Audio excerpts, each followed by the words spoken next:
Quer saber o que vai acontecer esta semana no podcast Bico Bilal? Quer saber mesmo? Certeza?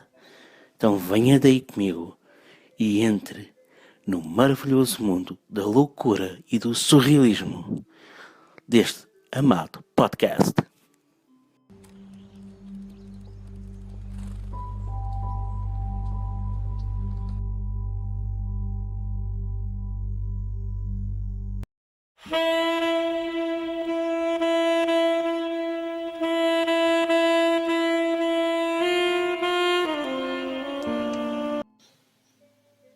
Senhoras e senhores rádio ouvintes, estamos mais uma vez a caminho de sexta-feira. Mais uma semana de trabalho, de agitação e de cansaço que se aproxima da sua conclusão. E nós aqui estamos, como sempre, para dar mais um bocadinho de ânimo, de alegria e de boa disposição, que vos ajudará a fechar mais esse ciclo com chave de ouro. Bico Bilal é o programa que neste momento está a sintonizar e desde já lhes damos as boas-vindas.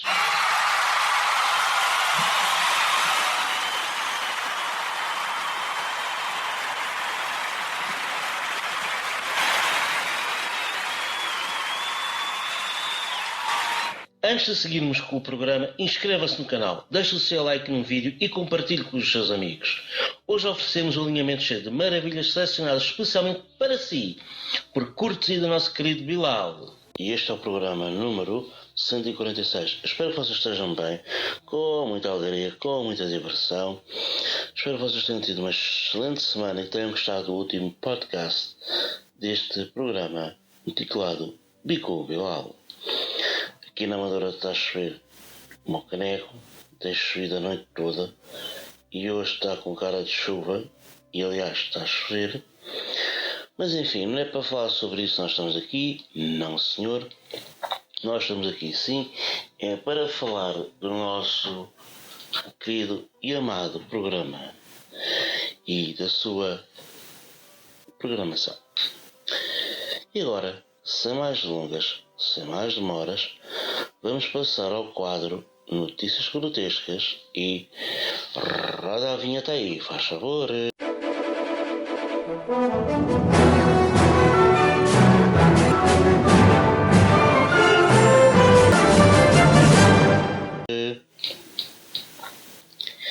E a notícia grotesca desta semana vem dos Estados Unidos. Então diz assim: concessionária dá Bíblia, bandeira dos Estados Unidos e fuzil para quem compra carro. Fuzil é uma arma. Está bem? Pronto. A promoção inusitada, que ganhou o nome de Deus, Armas e América, foi alvo de diversas críticas nas redes sociais e gerou muita polémica no país. Isso é nos Estados Unidos. Uma concessionária de veículos usados no estado norte-americano da Carolina do Sul foi alvo de muitas críticas após lançar uma promoção inusitada. Na compra de um carro, o cliente leva um conjunto formado por uma Bíblia, uma bandeira dos Estados Unidos e um voucher de $400 para a compra de um fuzil AR-15. A promoção ganhou o nome de Deus, Armas e América, foi idealizada pelo gerente da Carolina Ford na cidade de Honea Path, Derek Hughes, como uma tentativa de melhorar o número de carros vendidos. Em entrevista a uma afiliada da rede de televisão norte-americana NBC, ele garantiu que a proposta não tem nenhum cunho político, que surgiu durante conversa com os funcionários da concessionária, que lembraram que a população da pequena cidade tem diversos caçadores. Não estamos querendo tomar nenhum posicionamento político de maneira alguma. Somos todos pessoas do interior e tementes a Deus. Aqui, todos são muito patriotas que acreditam na força dos Estados Unidos e de nossas tropas, afirmou. Ele ressaltou ainda que, caso a pessoa não queira adquirir um fuzil, o valor poderá ser deduzido do preço final do carro ou usado de alguma outra forma. Não vamos forçar ninguém a ter uma arma. Quem quiser poderá optar por outras opções, como utilizar o voucher para comprar equipamentos de desporto, pesca ou caça. Já os clientes que escolherem a opção bélica precisarão de passar por uma verificagem de antecedentes antes de ter autorização de compra do fuzil, aponta Jay Ashley, dono da loja Lockheed Loader, parceiro da concessionária na negociação. Sobre a possibilidade da pessoa repassar a arma para um terceiro, Ashley garantiu que isso não acontecerá.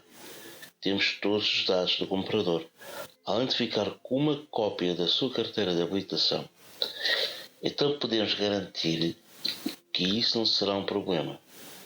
Se a promoção será bem sucedida, ainda não é possível dizer, uma vez que ela existirá até ao final do mês de novembro. Entretanto, ela já é sucesso nas redes sociais, com pessoas criticando a ideia de Hughes, que revelou ter recebido clientes até de outras cidades após a divulgação, e outras exaltando a sua inovação. Adorei a ideia, um ótimo motivo para comprar um carro novo, disse um dos seguidores da página da Carolina Ford. No que foi seguido por outro comentário, Deus salva a América. Esta é uma excelente promoção, pena que eu não moro perto. Antes não esqueça, o link para a notícia está aqui embaixo na descrição, como é a panagem deste podcast. Um pequeno comentário curto, mas a ver se eu consigo fazer. É assim, tinha de ser na América? Tinha. Porquê? Porque só na América é que acontecem estas coisas. Tipo, Deus, armas e América. Tipo, Deus, pátria e armas. Que seria um equivalente.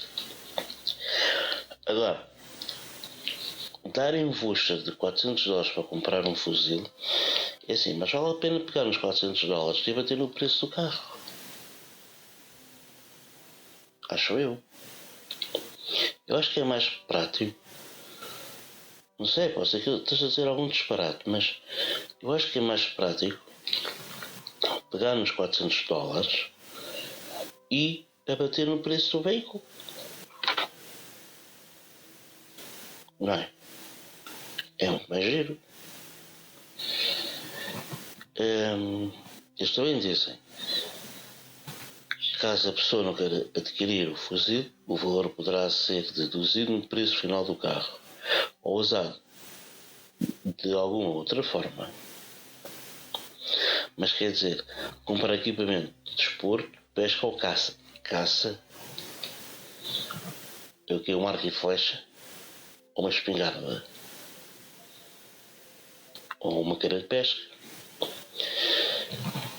Mas quem escolher a opção pela arma vai ter os seus antecedentes verificados. Está bem. Agora, como é que vocês vão fazer com que essa pessoa que compra a arma não passe a arma a outro? Aí está um bocado complicado. Está um bocado mesmo, não é? Mas o que é que a gente está a dizer, não é? Somente nos Estados Unidos é que isto aconteceria. Claro, porque se não fosse nos Estados Unidos tinha que ser noutro sítio. É verdade. Se não fosse nos Estados Unidos, seria onde? Tipo o quê? Na Rússia? Em Vladivostok? Ou em Volgogrado? Ou sei lá, um sítio qualquer? Mas enfim, não é? E por causa da notícia grotesca desta semana, que é mesmo grotesca, e não se esqueçam que o link está aqui embaixo na descrição, eu quero pedir a toda a gente uma enorme salva de palmas, por favor.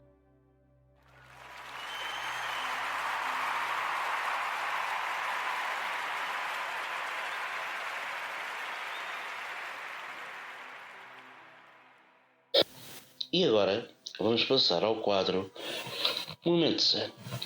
Aquele quadro que vocês gostam, que é muito calminho, que é muito nice, que é muito porreiraço.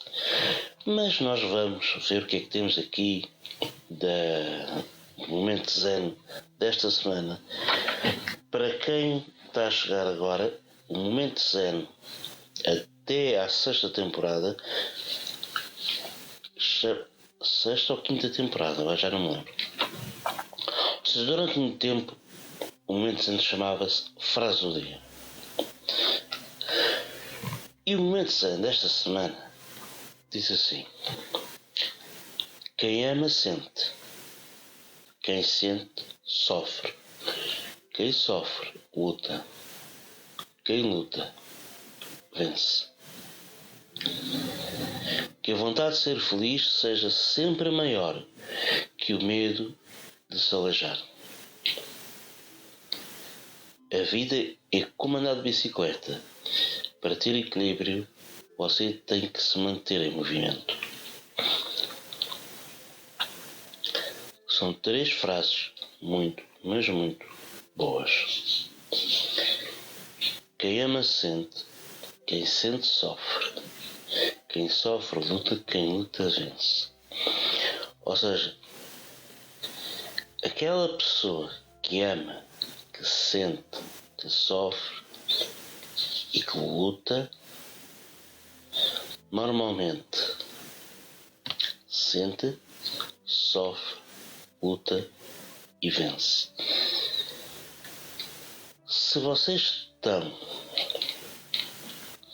sem falar com a pessoa que amam, com aquela pessoa que gostam muito, vocês liguem para ela, falem com ela, perguntem-lhe como é que estás, como é que não estás, o que é que se passa contigo, o que é que não se passa contigo,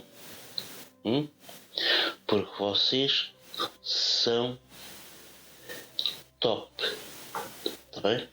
Vocês são top. E ainda por cima,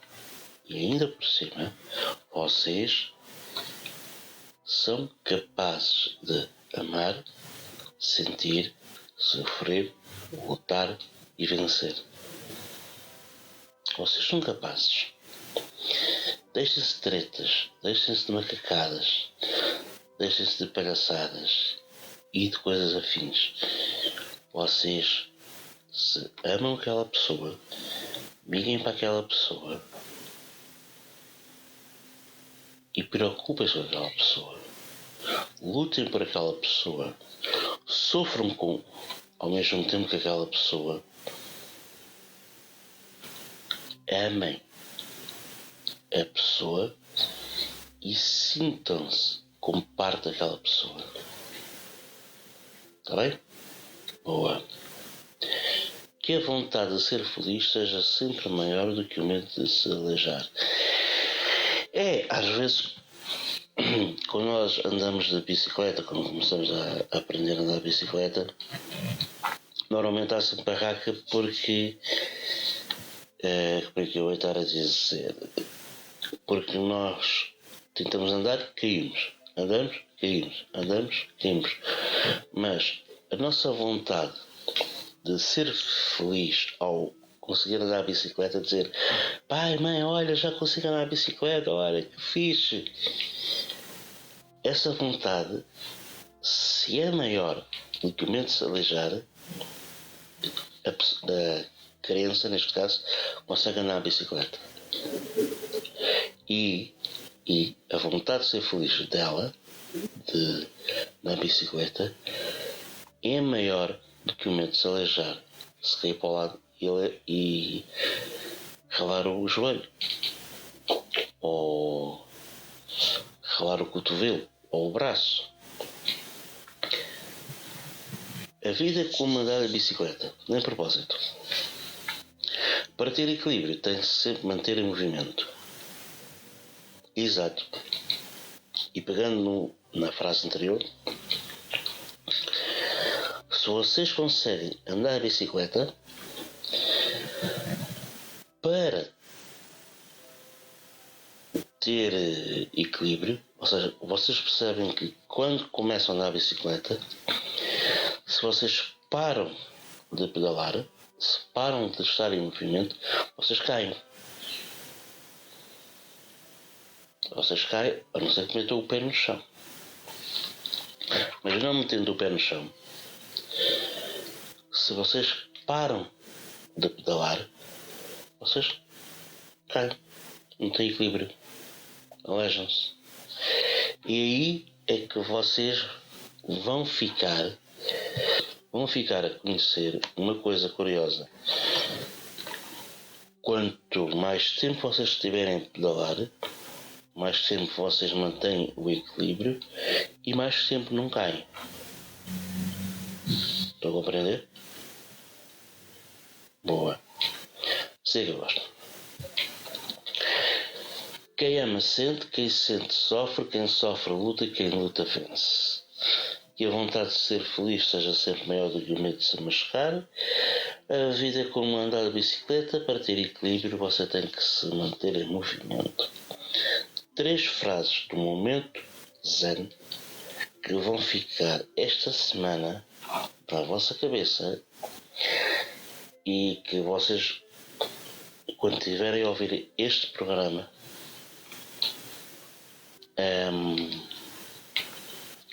seja hoje, seja quinta, sexta ou no futuro, vocês tenham em mente uma coisa: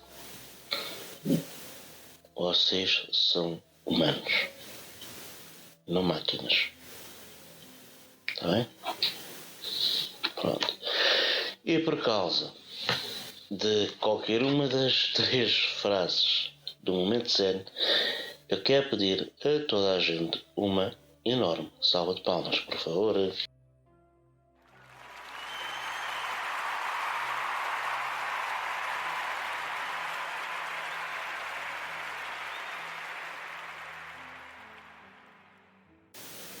E agora vamos ficar com o quadro Pergunta que eu respondo. Aquele quadro que vocês que estudam, que não estudam, gostam de ouvir, gostam de ficar a saber, e depois quando chegam à escola vocês sabem aquilo que o professor está a dar porque já ouviram aqui. Enfim, vocês vão gostar desta vez. A pergunta que eu respondo esta semana diz assim: onde ficava Nínive? Nínive era uma cidade excessivamente grande, como é chamada no livro de Jonas. Jazia na margem oriental do rio Tigre, na antiga Assíria. Nínive, Ninawa, que é numa das línguas locais, era um grande amontoado de vários vilarejos ao longo do rio Tigre, onde atualmente existe a cidade moderna de Mossul, no estado de Ninawa, do Iraque. Nínive, que era uma cidade na antiguidade, localizava-se na margem oriental do rio Tigre, na antiga Assíria. Ela era um grande amontoado de vários vilarejos ao longo do rio Tigre, onde atualmente existe a cidade moderna de Mossul, no estado de Ninawa, no Iraque. A biblioteca de Nínive, não sei se vocês conhecem, que era a biblioteca de Assurbanipal, que era um dos reis do império dos assírios. Mas isso, se vocês quiserem, eu faço um vídeo sobre isso. Querem? Se querem, deixem aqui embaixo nos comentários. Quem era Robespierre? Maximilien François Marie Isidore de Robespierre. nasceu em Arras a 6 de maio de 1758 e morreu em Paris a 26 de julho de 1794. Foi um advogado e político francês e uma das personalidades mais importantes da Revolução Francesa. Os seus amigos chamavam-lhe o Incorruptível. Era o principal membro do grupo Montanha durante a Convenção. Ele encarnou a tendência mais radical da Revolução, transformando-se numa das figuras mais controversas deste período. Os seus inimigos chamavam-lhe o Candeio de Arras, tirano e ditador sanguinário durante o período de terror. O período de terror foi um período entre 1793 e 94, onde tudo e mais alguma coisa foi parar à guilhotina, incluindo o próprio Robespierre e Lavoisier, o químico que enunciou a lei que atualmente tem o seu nome, a lei de Lavoisier. Quem foi Winston Churchill? Winston Leonard Spencer Churchill nasceu a 30 de novembro de 1874 na cidade de Woodstock, Inglaterra, e morreu em Londres a 24 de janeiro de 1965. Foi um político conservador e estadista britânico, famoso principalmente pela sua atuação como primeiro-ministro do Reino Unido durante a Segunda Guerra Mundial. Ele foi primeiro-ministro britânico por 2 vezes, entre 1940 e 1945 e entre 1951 e 1955. Orador e estadista notável, ele também foi oficial no Exército Britânico. Foi historiador, escritor e artista. É o único primeiro-ministro britânico a ter recebido o Prémio Nobel da Literatura e a cidadania honorária dos Estados Unidos da América.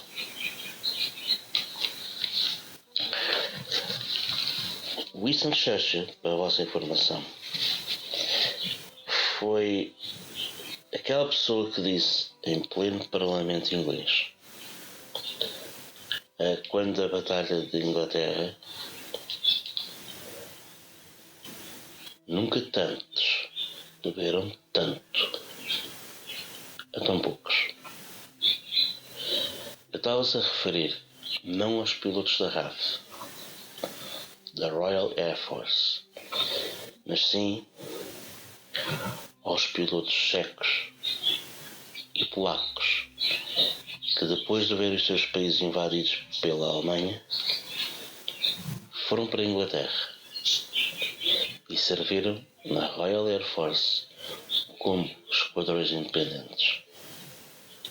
Usavam caças britânicos, bombardeiros britânicos, serviam-se sob o emblema da Royal Air Force, mas, no entanto, eram pilotos ou checos ou polacos. Havia também pilotos americanos, antes da entrada antes da declaração de guerra da Alemanha aos Estados Unidos. Churchill foi, quanto a mim, um dos maiores estadistas do século XX. Não por causa dele ter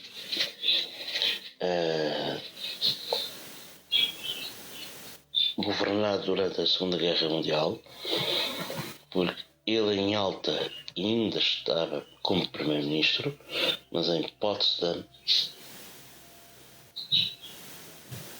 era já Clement Attlee o primeiro-ministro. Churchill perde as eleições em 1945 para os trabalhistas.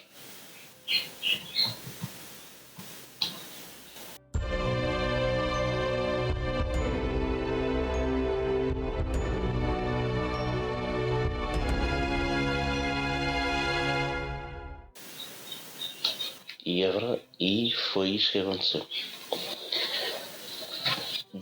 Entre a Conferência de Yalta e a Conferência de Potsdam, se não me engano, em vez de Roosevelt estava Truman, em vez de Churchill estava Attlee. O único que estava e ficou durante ainda muito tempo era Stalin, Joseph Stalin, o líder da União Soviética.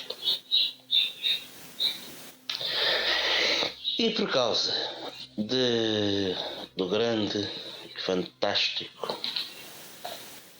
Winston Churchill, que dizia que a Europa tem de se unir para haver paz, e agora, pelos vistos, está um primeiro-ministro que quer sair da União Europeia, eu quero pedir a toda a gente uma enorme salva de palmas por causa de Sir Winston Churchill. Salva de palmas aí, por favor.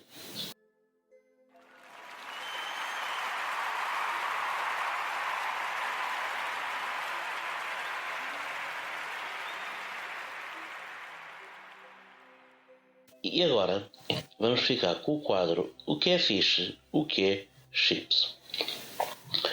O que é fixe, o que é chips esta semana diz assim: fixe é comer chips a estar de jejum durante o calor. Fixe é ter a nossa mãe, chips é Nutella. Fixe é ter os nossos avós, chips é não ter avós. Ok. Fixe é comer chips a estar de jejum durante o calor. Sim. Aquela malta que é muçulmana e que ouve este podcast sabe perfeitamente o que é que isto quer dizer. Fazer jejum durante o mês de Ramadão, que calhe num mês de calor, é obra. A propósito, uma pequena adenda. O mês de Ramadão para o ano, em princípio, começará a 24 de Abril. Está bem? E vai terminar um mês depois. 24 de Maio ao 25 de Maio ou até 23 de Maio. Conforme. Entre 23 e 25 vai terminar o Ramadão. Fixe é estar a comer chips, a estar de jejum durante o calor. É tramado, especialmente quando é aquele mês de julho. Quando é o mês de julho, então é uma desgraça. Parece que o mês nunca mais acaba. É verdade, parece que o mês nunca mais acaba. O que vale que à noite às vezes está fresco. O que vale é que à noite às vezes está fresco. E é que sabe às pessoas. Porque senão estávamos tramados. É verdade. Fixe é ter a nossa mãe, chips é Nutella.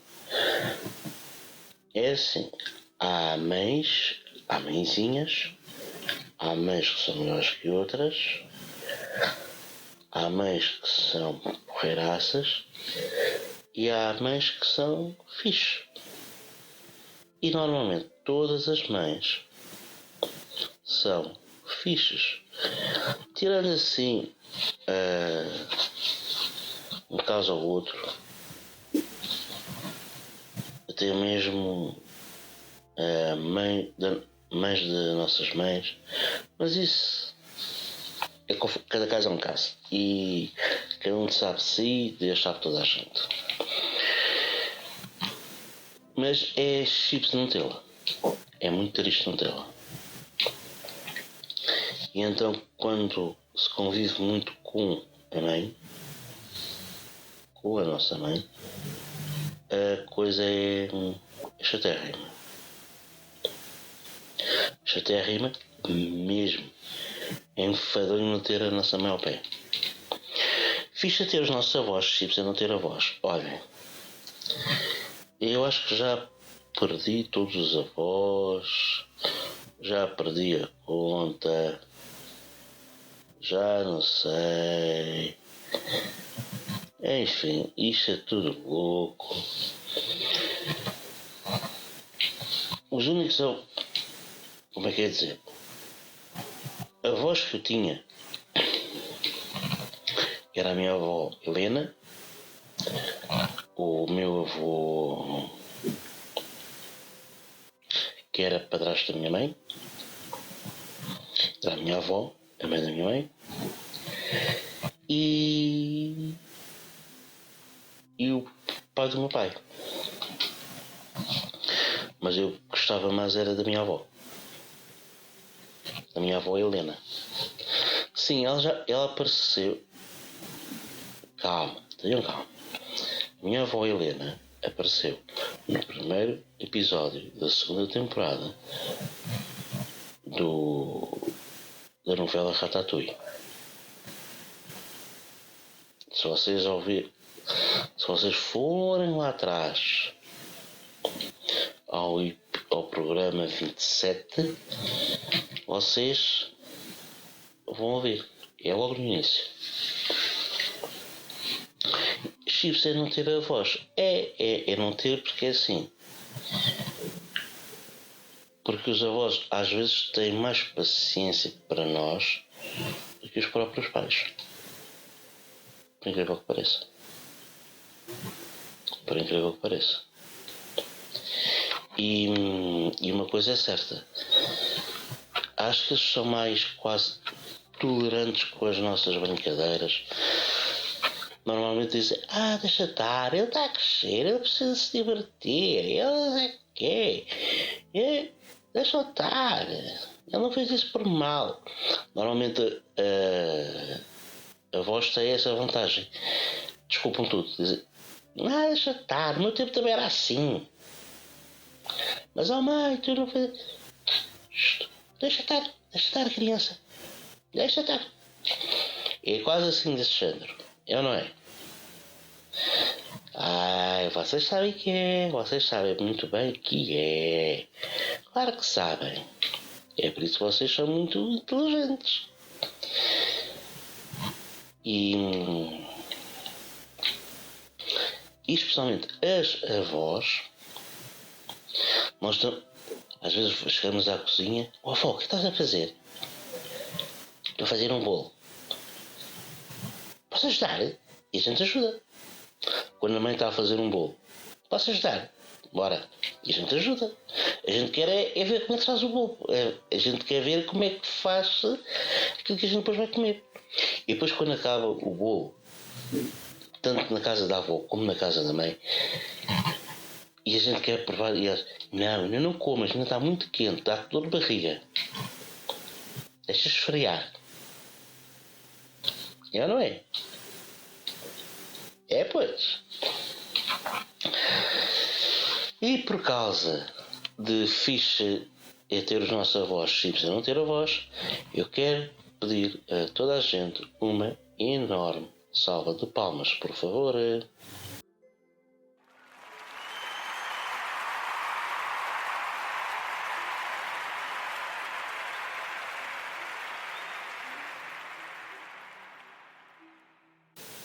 E agora vamos passar ao quadro Piadas Tonadas. Aquele quadro de piadas tão secas, tão secas, tão secas que vocês riem-se à mesma. Porque riem-se porque gostam de se rir. Então as piadas tonadas desta semana diz assim. Há aqui uma que é do Brasil. Era uma vez uma capivara muito, muito burra chamada Osvaldo. Toda a vez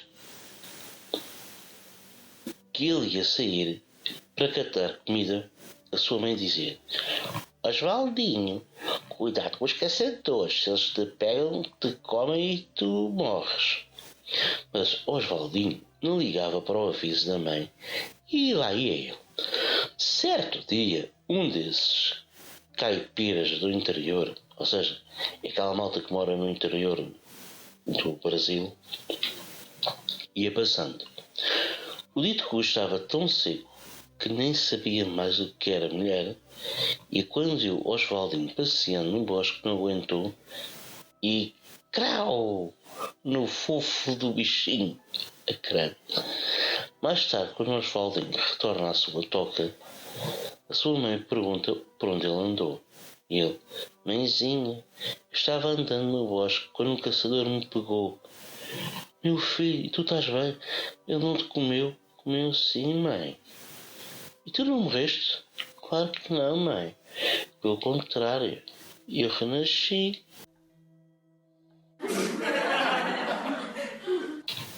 Piada é pesada. Vocês deram pesado desta vez. Deram. Veja lá. O João pergunta ao patrão, o Sr. Campos: o Sr. Campos poderá dispensar-me esta tarde? É que a minha mulher vai ter um filho. O homem... O homem, se é por causa disso, está dispensado. Quando no dia seguinte o João chega ao emprego, o patrão pergunta: então, correu tudo bem? Foi menino ou menina? Correu tudo muito bem. Agora, para saber se é menino ou menina, temos que esperar 9 meses. Perceberam? O tipo disse que a mulher ia ter um filho. Só que o patrão pensava que a mulher ia dar à luz. Não, estava a fazer o filho. E agora tem que esperar se é menino ou menina 9 meses. Um tipo comeu um quilo de alho. Depois escovou os dentes. Qual é o nome do filme? Mudança de hálito.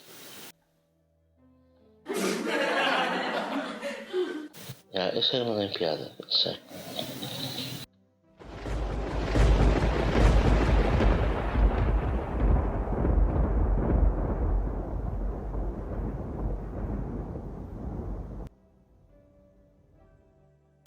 Está na hora dela? Está na hora da nossa querida amada novela intitulada Ratatouille? Está sim, senhor, está na hora dela. 146º capítulo da novela mais louca, mais fantástica, mais incrível de sempre, intitulada Ratatouille. Já estive a ver aqui o texto, está muito interessante. Vocês acho que desta vez se esmirfaram muito. Mas vamos lá ver como é que isto vai correr, não é verdade? É sim, senhor. Cá a ver. Está muito interessante. Está muito giro. Ok. Oh, maestro, mete aí a música, faz favor. Obrigado. 146º capítulo da novela, 16º da sexta temporada. Estamos a 10 episódios de terminar a temporada. Não se esqueçam. Na Ratatouille, a 15 mil metros de altitude, surge o nascer do sol. Prometia um dia esplêndido para os nossos amiguinhos. A majestosa nave continua em piloto automático enquanto os nossos amigos começam a acordar e tratam de si. Depois de comerem algo, cada um dirige aos seus postos e José retoma o comando manual da Ratatouille. As nossas heroínas, entretanto, verificam os indicadores da nave para o caso de haver algum problema. Mal sabiam o que estava para vir. Mais abaixo, Saeva encontra-se no seu palácio, ainda a dormir. Esteve a trabalhar até às 2 da manhã, num projeto seu.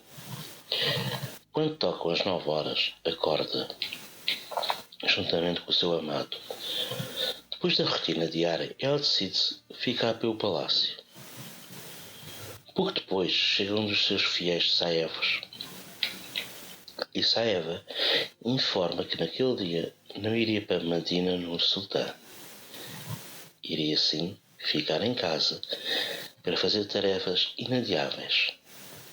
O Saev, então, retira-se. A nossa belíssima vilã está a trabalhar no seu gabinete. Ao passar o seu olhar pelo escritório, resolve fazer uma seleção na papelada que tinha acumulada. Descobre material muito antigo mesmo, com data de anos atrás, na época que teve de deixar Rã em sua casa em Tchor. Entra a publicidade. Está a gostar da nossa programação? Está ótimo. Agora vai fazer o seguinte. Vai fazer pausa no programa.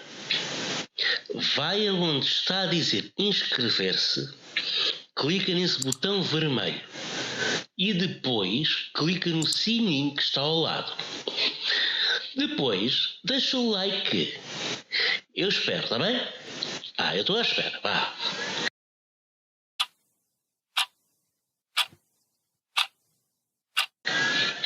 Já está?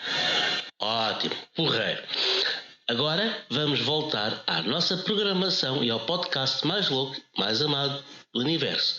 O podcast Bico Bilal. Pode voltar a dar play. De volta à novela. Saeva descobre uma fotografia antiga. Esta tinha sido tirada em Titã, a quando da guerra de Titã. Olha para a imagem e sorri. Olha para quem estava na foto. Os seus fiéis Saevos, a própria Saeva e mais uma personagem. Ao longe, via-se o forte dos titãs. Nisto, Saeva descobre um diário que tinha há anos atrás, durante a guerra de Titã. Começa a ler e a cada página lida surgem as recordações daquele momento, daquele ponto de viragem da história do Sistema Solar. Olha para a fotografia do seu marido, fita, e tudo começa a surgir na sua mente. Ali baixinho, uma parte do diário. Lembro-me de Titã, há muitos anos. Os sons daquela guerra ainda me perseguem. Metralhadoras disparam das linhas inimigas. O som doentio das balas trespassar os corpos e a carne humana. O soldado ao meu lado disparava loucamente em desespero. Todos estes sons ainda ecoam na minha mente, como conduzida pela própria morte. Tudo se junta como se fosse música. O ritmo de morte, uma sinfonia de guerra. Longe de casa fizemos a nossa posição. Ficámos fortes e a lenda ainda perdura. Há muitos anos, a guerra de Titã se enfurece. Um batalhão está perdido nas areias de Titã. Sob fogo, não havia nada que pudéssemos fazer. Não tínhamos como receber uma mensagem. Sofremos pesadas baixas à medida que a guerra continuava. Éramos a divisão Espadas. Mantínhamos firmes. Longe de casa fizemos a nossa posição. Uma demanda desconsiderada.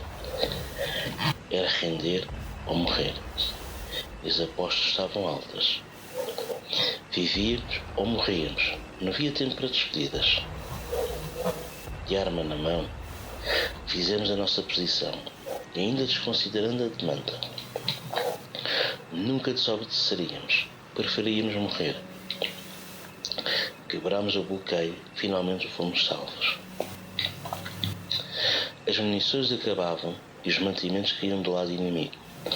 E ainda estávamos presos em Titã. Escolhemos não nos rendermos. Ou venceríamos ou morríamos. Irmãos nossos estavam caídos, descansando aos nossos pés. Bons de casa, como fizemos a nossa posição, uma demanda desconsiderada era render ou morrer, e as apostas estavam altas. Vivíamos ou morríamos, não havia tempo para despedidas. De arma na mão, fizemos a nossa posição, ainda desconsiderando a demanda. Nunca desobedeceríamos, preferíamos morrer. Ficámos fortes e além da inaperdura. Sofremos pesadas baixas durante a guerra, mas ficámos fortes e a memória dos caídos ainda vive. Bons de casa, como fizemos a nossa posição. Uma demanda desconsiderada era render ou morrer e as apostas estavam altas. Vivíamos ou morríamos, não havia tempo para despedidas. De arma na mão, fizemos a nossa posição. Ainda desconsiderando a demanda, nunca desobedeceríamos. Preferíamos morrer. Quebrámos o bloqueio. Finalmente fomos salvos.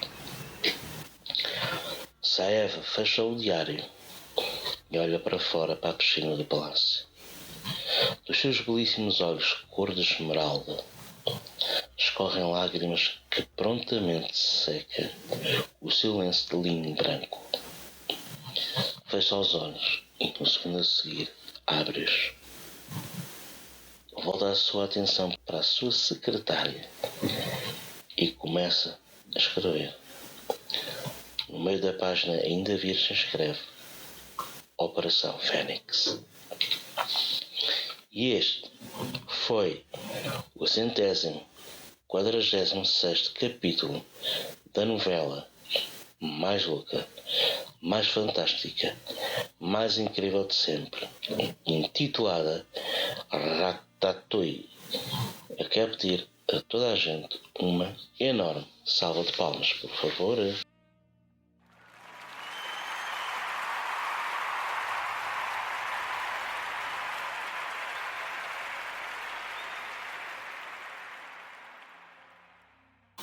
E... Por isso não perca o próximo episódio, que é de comer e chorar por mais. o que vai acontecer para a semana? Boa pergunta. O que será a Operação Fênix? Alguém sabe? Vocês é que vão decidir o que é que vai ser a Operação Fênix. Se é que há alguma coisa útil, alguma coisa prática, alguma coisa esquisita, não sei.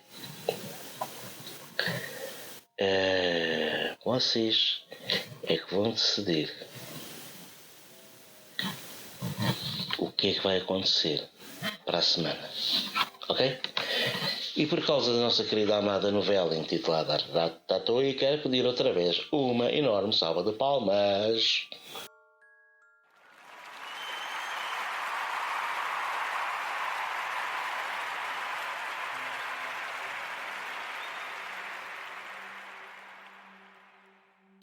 E agora vamos ficar com o quadro Imã do Amor.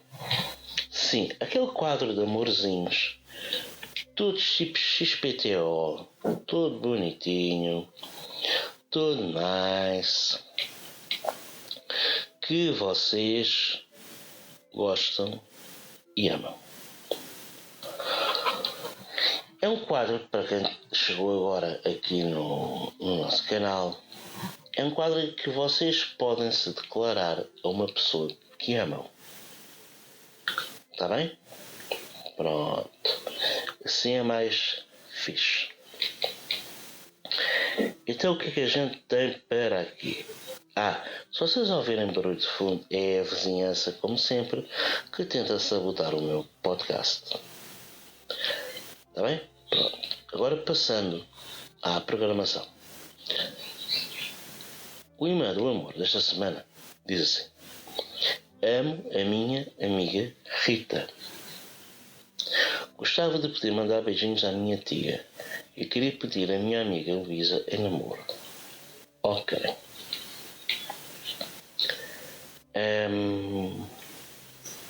Então é assim, vamos lá ver isto. Vamos lá ver isto por etapas. Tu amas a tua amiga Rita, ok. Como tu amas a tua amiga Rita, se a Rita ver este programa, fica a saber que este teu amigo gosta muito de ti e ama-te muito. O que é ótimo. Porque assim já ficas a saber por aqui, e toda a gente que ouve o podcast também fica a saber que tu és amada aqui pelo nosso amigo. É fixe. É top. É ótimo. Gostava de poder mandar beijinhos à minha tia. Então é assim, a tia aqui desta personagem manda beijinhos à sua tia, quando quer que ela esteja, porque assim, se tiver a ouvir este programa, já fica a saber que está a ganhar muito, está a ganhar conhecimento, alegria, boa disposição, tudo e mais alguma coisa. E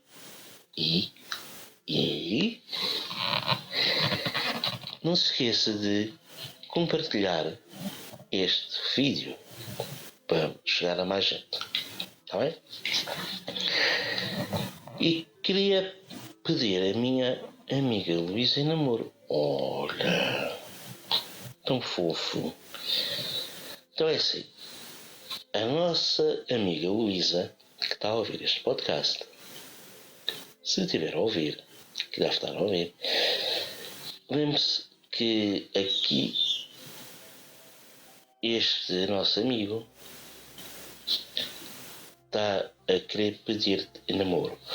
Ele deve estar muito envergonhado, deve ser uma pessoa muito envergonhada, quando quer pedir a ti, Luísa, em namoro, as palavras faltam. Então ele pediu para dizer que ele te quer pedir em namoro através aqui do podcast. Ok, tá. É por isso que este quadro existe. Se vocês querem se declarar a alguém, para vocês, como é que é de explicar? Vocês dizerem, olha, eu quero declarar a minha amiga não sei quantas, porque eu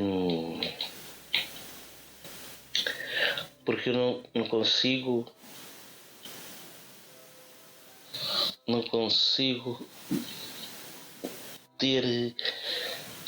Pronto, é isto que eu estou a fazer. Estou a perceber mais ou menos. Ele engasga. Fica E-U-A-I-A-U-U-A.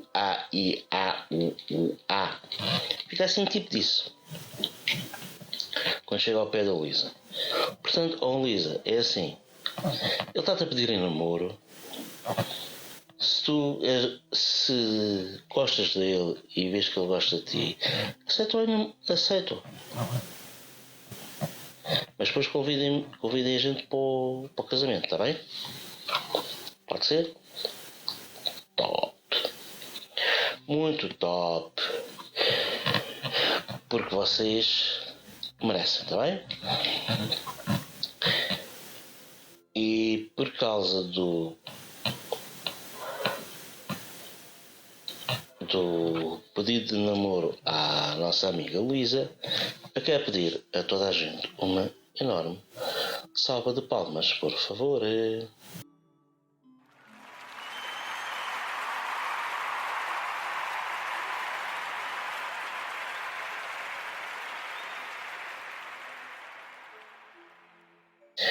Já brincámos, já divertimos. Vocês que só querem paródia, querem fins. Agora vamos passar por um momento mais sério. Vocês não querem um momento mais sério? Está aí mais vídeos, ou aqui de lado, ou aqui em baixo, ou não sei. O YouTube está sempre a mudar. Vocês vejam lá de onde é que está o outro vídeo. Um outro vídeo, aliás, do podcast para vocês continuarem a ouvir piadas e afins, coisas engraçadas. E agora vamos passar para um momento sério, um momento mesmo muito sério, que é o momento filosófico intitulado Pocahontas, um momento filosófico, e quero pedir para rodar a vinheta aí, faz favor.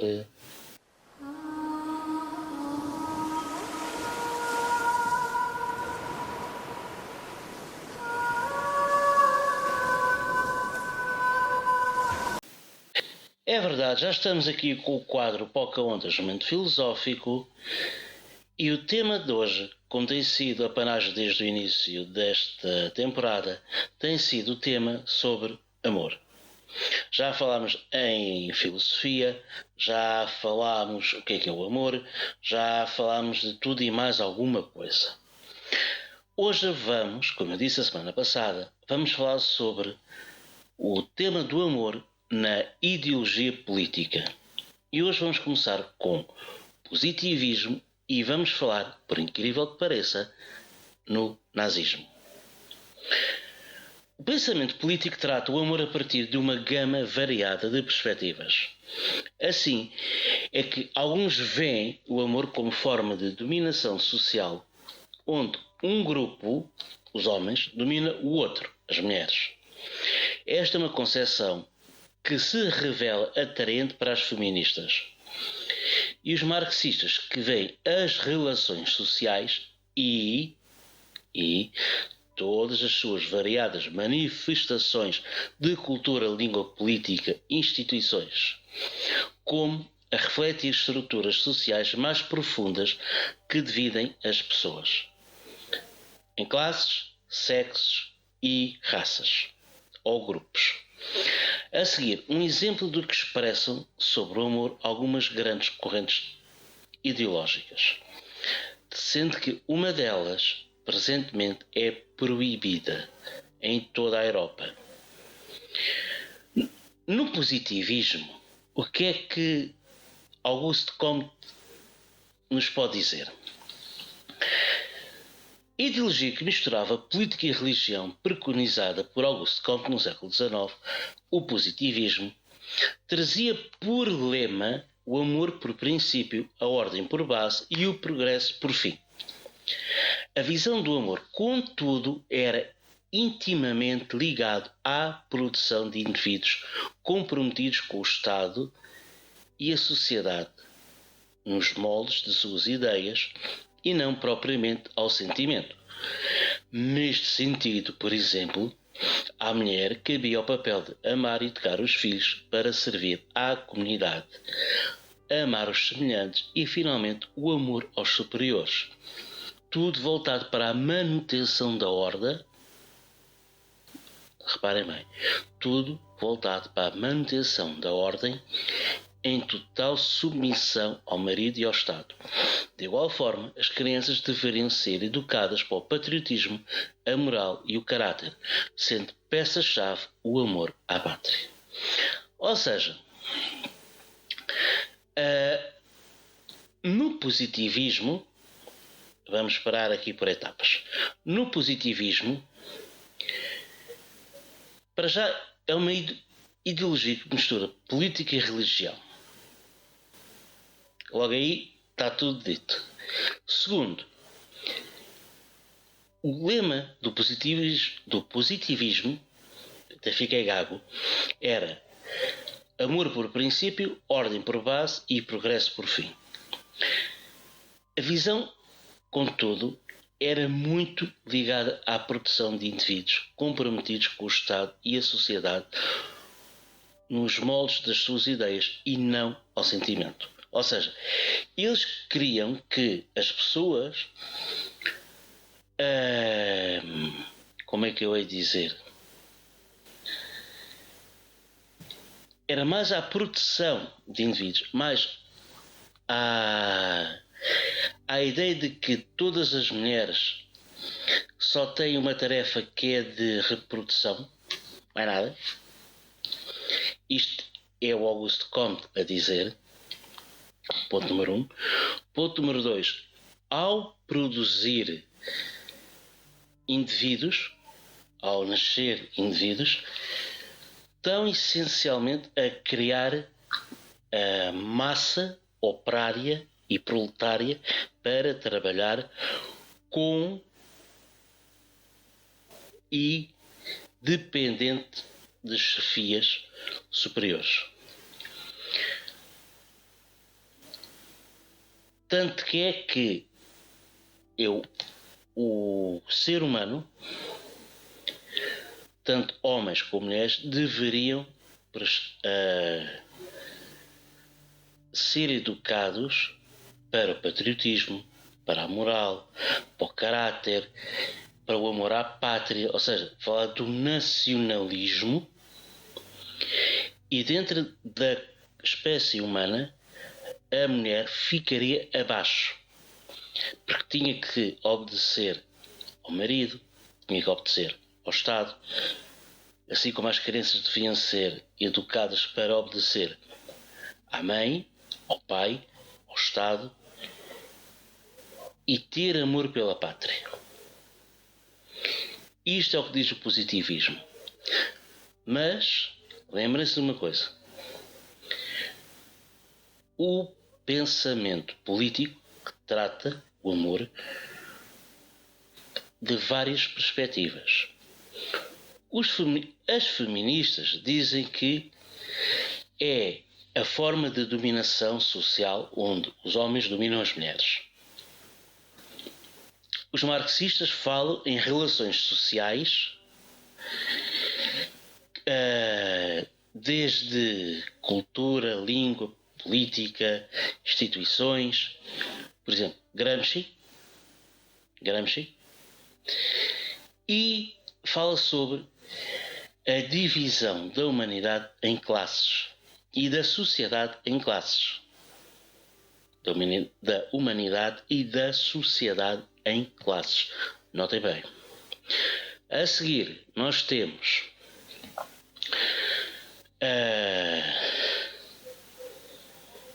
aparece um conjunto de ideologias, de correntes ideológicas, que vão dar um molde, como dá o positivismo. O positivismo dá um molde para que o ser humano reproduza-se para produzir mão de obra para ajudar ao quê? Ao progresso da sociedade, ao progresso económico da sociedade, não tanto ao sentimento. E aqui Comte, mete a pata na poça. Na minha ótica, Auguste Comte aqui mete a pata na poça. Foi revolucionário na altura? Foi. Mas depois, quando começa a aparecer, lembrem-se de uma coisa: no século XIX surge o marxismo, surge o positivismo, surge um conjunto de ideologias políticas, antropológicas, filosóficas e morais que vão tentar moldar os indivíduos à sua imagem. Estão a compreender? É aí que vai ser o grande problema disto tudo. É cada ideologia tentar moldar o indivíduo ou a sociedade à sua imagem. Agora vamos passar para uma ideologia que é assim, não é lá muito ortodoxa, não é muito católica, nem muito coisa. Vamos falar agora de como é que os nazis viam a questão do amor. No nazismo, uma ideologia e Estado nascidos da mente de um único homem, Hitler. Na sua ideologia parece toda ela impregnada do seu próprio complexo de Édipo. Ali a Alemanha assume a figura da mãe, ao passo que o povo judeu assume a figura do pai sádico,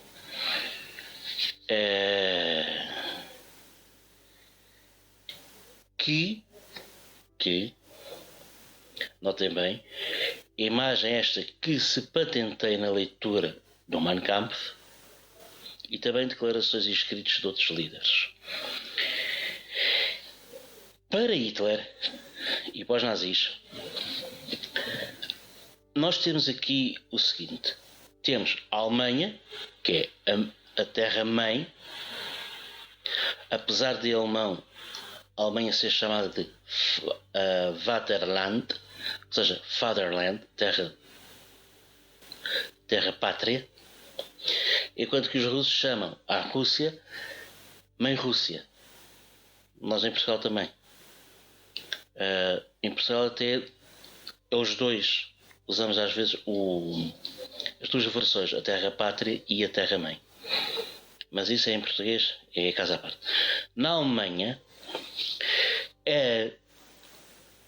o país assume a figura materna, que todos nós devemos proteger, todos nós devemos amar, todos nós devemos respeitar, todos nós devemos cumprir com os seus desejos e desígnios e objetivos e tudo e mais alguma coisa pela mãe e pela Alemanha.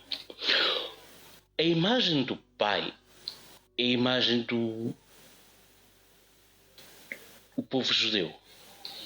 Hitler diz que a figura do pai, na Alemanha, é o povo judeu, que é aquele pai sádico, mau, vilão, cruel, que o ordenado que tem, o dinheiro que ele tem, o salário que ele tem, é para ele, não é para a família. A família que se dane, ele pode gastar em tudo e mais alguma coisa, mas nem o ave para a família. É isto que os nazis diziam, nomeadamente Adolf Hitler. E outros líderes fizeram declarações e escritos nesse mesmo sentido. Está bem? Pronto.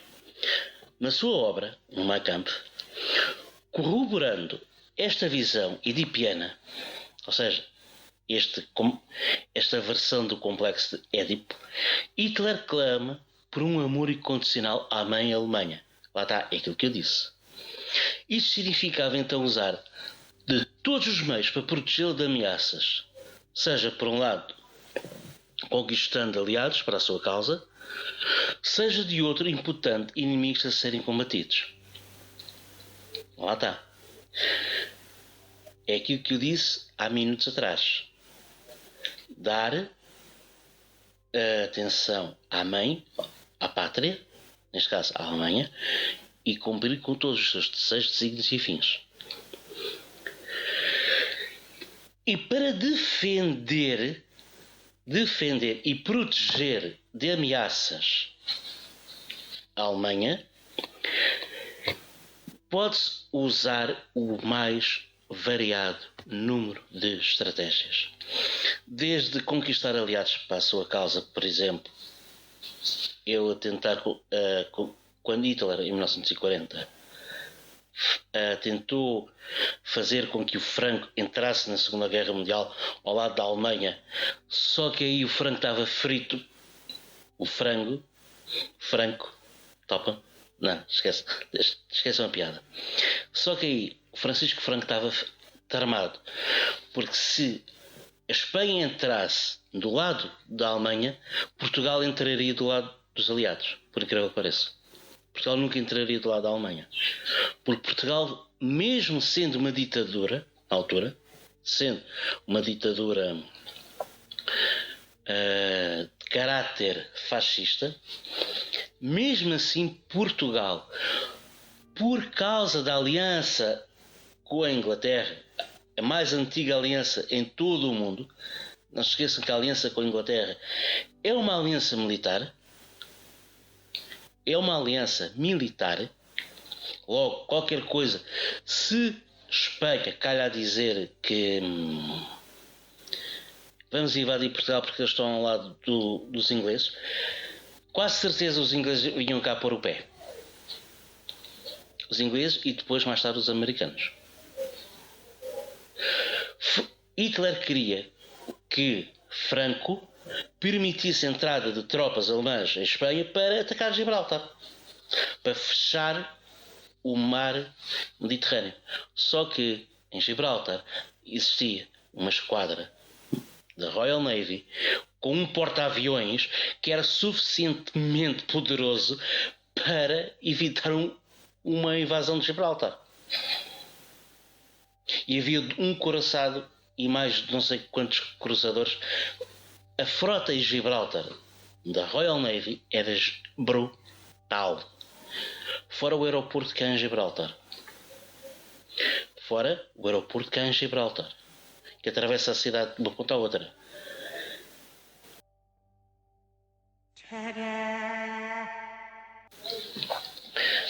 Hitler tentou fazer com que Franco entrasse na Segunda Guerra.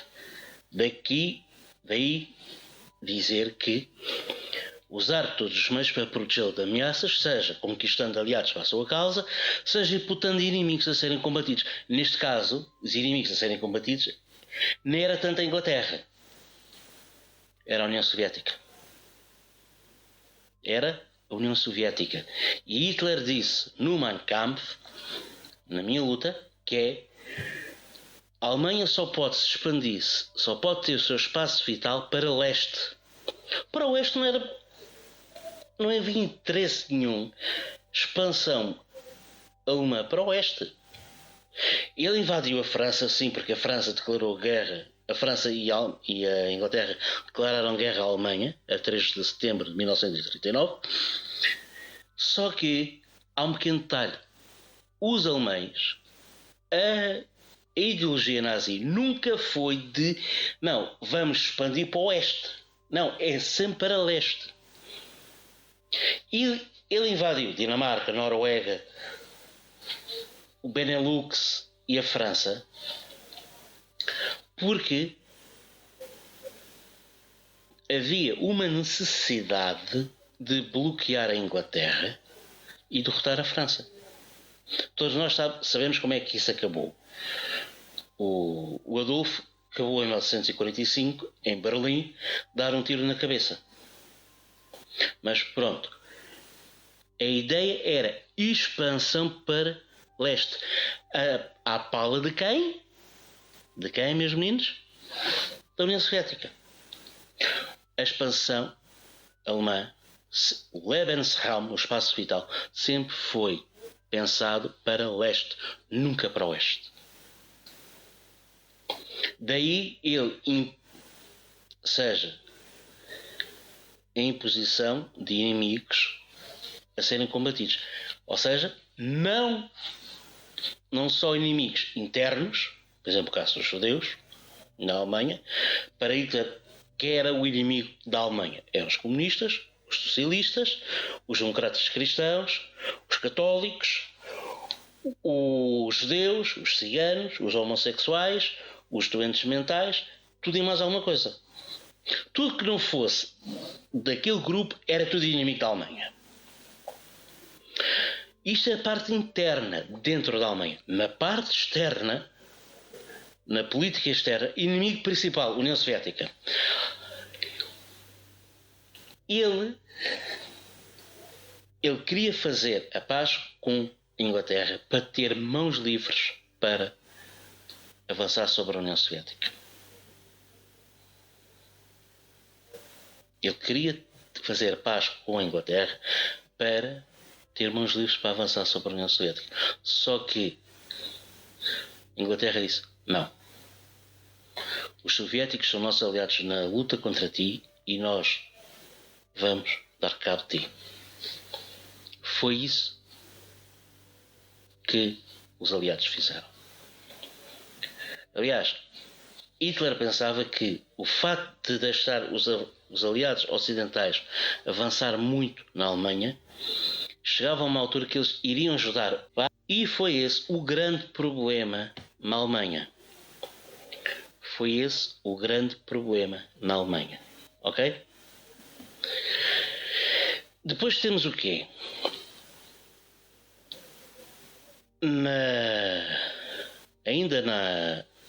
Referindo à obra de Hitler, à ideologia nazi na questão do amor, a construção individual da anomalia psicológica de Hitler moldou o Estado alemão numa ótica quase infantil, que se aproxima do amor cortês, onde o caráter é mais importante que o nascimento. Lembra-se de uma coisa?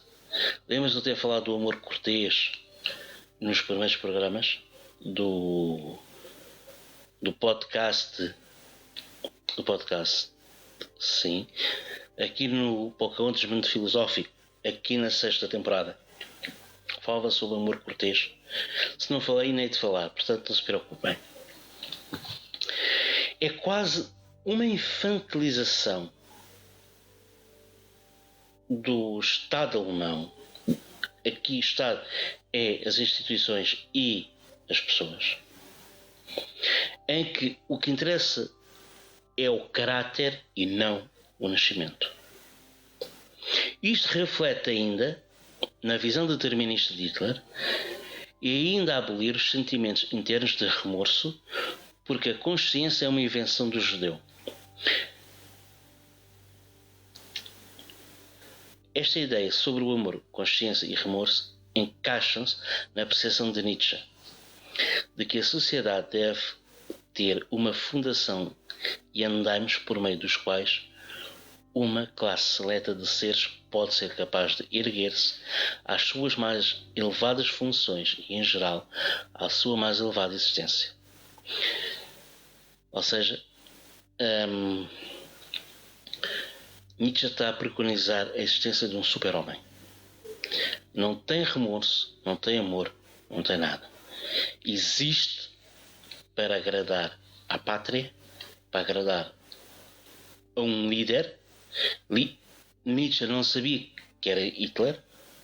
Nietzsche morreu muito antes de Hitler existir sequer. E com a agravante, a noção de remorso é uma invenção judaica, diz Hitler.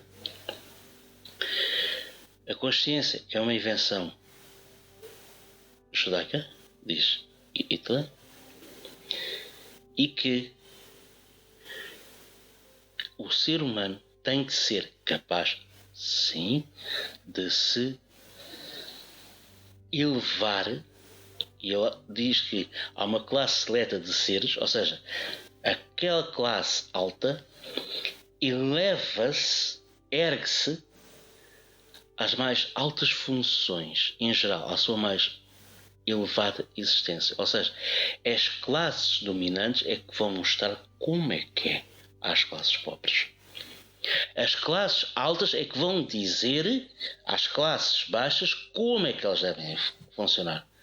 É elas o modelo para as classes mais pequenas, para as classes mais baixas. O modelo de comportamento dessa parte da sociedade é que vai impregnar as classes abaixo até à última base de como é que deve ser, como é que deve comportar-se, como é que deve ser o amor entre casais, entre pais e filhos, etc. O indivíduo deve anular-se e sentir-se parte de um todo, ao qual deve servir raça, Estado e líder que o representa. Hitler dizia isto. O indivíduo deve anular-se a si, deve deixar de existir como ser individual e deve sentir, sim, parte do todo. Parte de um todo, ao qual deve servir. E aqui no todo, o indivíduo existe somente para servir a raça, ou seja, o povo alemão, o Estado alemão e o Führer, que representa o indivíduo. Hitler diz, não se preocupe, eu penso por vocês. Não. Hitler achava que tinham tinha que haver uma mudança no sistema educativo para que as crianças começassem desde cedo, como dizia Auguste Comte, as crianças deviam ser educadas para o patriotismo, a moral e o caráter, sendo o principal elemento-chave o amor à pátria. Ao suprimir a sua individualidade e amor próprio, o indivíduo está pronto para matar e morrer em nome daquilo que o representa e ama. O Führer, Adolf Hitler. O indivíduo, ao passar o seu superego, isto falando psicologicamente, ao passar o seu superego para um coletivo, aquele superego individual passar para um coletivo, nasce os ditadores. Nasce tipos como Adolf Hitler, Mussolini, etc, etc, etc. Ok? Para a semana vamos continuar na ideologia política, mas vamos falar sobre comunismo, marxismo e socialismo. Agora vamos ver o outro extremo do que é que diz sobre o que é o amor. Ok? Este foi o quadro Pocahontas, momento filosófico, e quero pedir a toda a gente uma enorme salva de palmas, por favor.